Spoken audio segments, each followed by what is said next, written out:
The divide between the rich and the poor is bigger than ever. While the rich have everything, the poor have to struggle for the bare minimum. But such things do not last. The people have risen up and now they want blood. Blood of the old order where the rich were supreme. All of this chaos, unfortunately, falls on the day of a high-profile wedding of two rich people. Hi, this is Movie Chronicles. Today, we are covering a Mexican thriller movie called New Order. The movie begins with nudity and green paint, the color of freedom in Mexico, and a montage of odd things happening. Suddenly, some people rush into a hospital and take the patients away. They're saying that it's an emergency. In their place, new patients are being brought in. We then see corpses, lots of corpses. Somewhere out there, a siren is ringing throughout the city. Now, we go to a wedding. Alan and Marianne are a couple of rich people, and they've just been married. Their wedding is high profile, in their big mansion, with expensive food and wine. Marianne's mother is going about the house when she sees green water from the taps. When she brings her husband there, the water is clear again. Worried that someone brought green paint to ruin the wedding, she starts to investigate. Suddenly, one guest arrives with green paint splattered on her. Apparently, someone threw paint at their car on the way. As they clean up this guest, one of the housemaids asks to talk to Marianne's mother. The housemaid says a former servant needs money for his wife's surgery. The man, named Rolando, has come to ask for 200,000 pesos for his wife's heart surgery. So, Marianne's mother goes to ask for money from her husband and her son, Marianne's brother, Daniel. She manages to collect 35,000 pesos for Rolando. Rolando begs her, saying that it's not enough. But she leaves. Rolando is defeated, but he cannot leave either. He has to gather the money for his wife.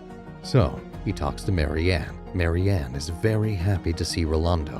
When she finds out that he does not have enough money, she goes to ask for Daniel, her brother's help. So, Daniel goes to Rolando. He gives him some money, but it's not enough. Also, he's very rude. So, Marianne goes back to ask for money from her newlywed husband, Alan. But he's avoidant and useless. Marianne takes her credit card and goes out, but Rolando has already left. So, Marianne asks another servant, Christian, to help locate Rolando. They leave without informing anyone. Soon after, the head housemaid and Christian's mother, Marta, goes to look for Marianne. When she finds out that Marianne left, Marta calls Marianne. She tells them to come back, but Marianne is determined to go and help Rolando. Marianne and Christian go towards Rolando's house, but the roads have been blocked due to some big protests. So, the police force them to take a detour through a longer road. Meanwhile, back at the wedding, some protesters from the lower class have started to breach the walls.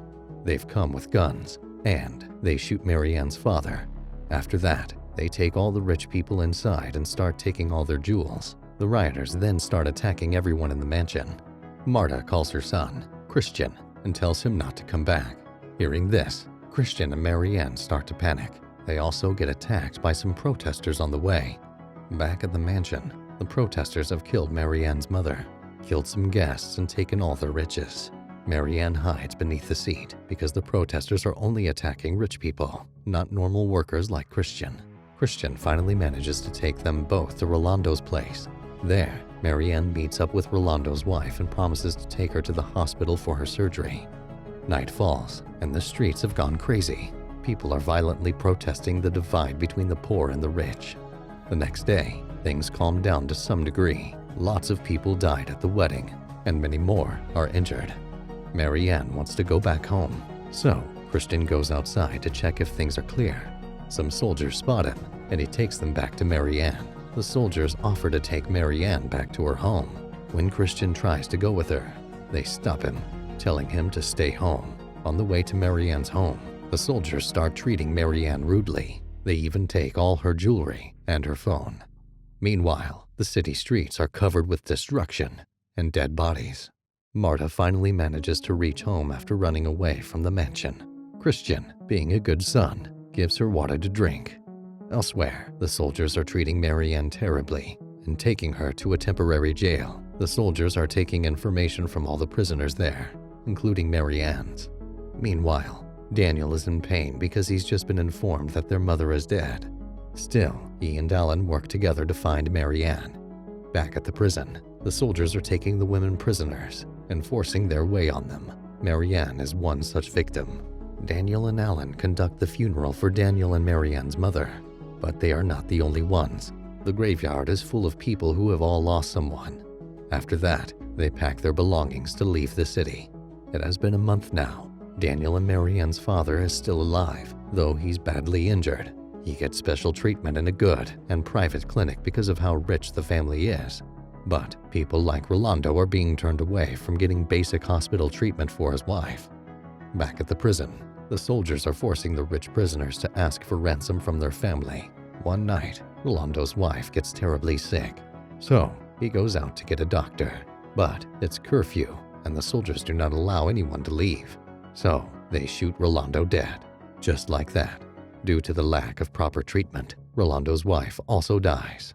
The soldiers call Alan and demand 10 million pesos from them in exchange for Marianne's release. Alan has no choice but to accept. Some of the soldiers realize that they're not getting enough payment from all the ransoms. So they go to Christian and Marta and make a secret deal. Christian can save Marianne for 800,000 pesos. He does not have that much money, so the soldiers tell him to get it from Marianne's family. Meanwhile, Alan and Daniel go to some powerful people that they know in order to find Marianne. The new system has started to force people with designated jobs. Christian and Marta have to work for very little pay. One day, they are taken to work in Daniel's new home in the suburbs. Christian takes this opportunity to tell him of the second secret negotiation for only 800,000 pesos. Daniel's father agrees to give the money immediately. Later, Christian and Marta sneak the cash back into their home.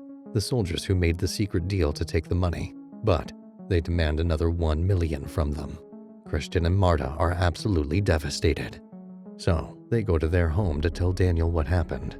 But Daniel, being the idiot that he is, thinks that Christian and Marta have kidnapped Marianne. So he calls the high-ranking general in the army. This general takes his own soldiers and puts a trap for the soldiers. He arrests them and Marta as well. The general then personally goes and rescues Marianne. He also kills all the soldiers who had taken the prisoners illegally. These new soldiers then take Marianne to Christian's home. There, they put a gun into Christian's hand to frame him. Then, they shoot both him and Marianne. Daniel is informed of this loss.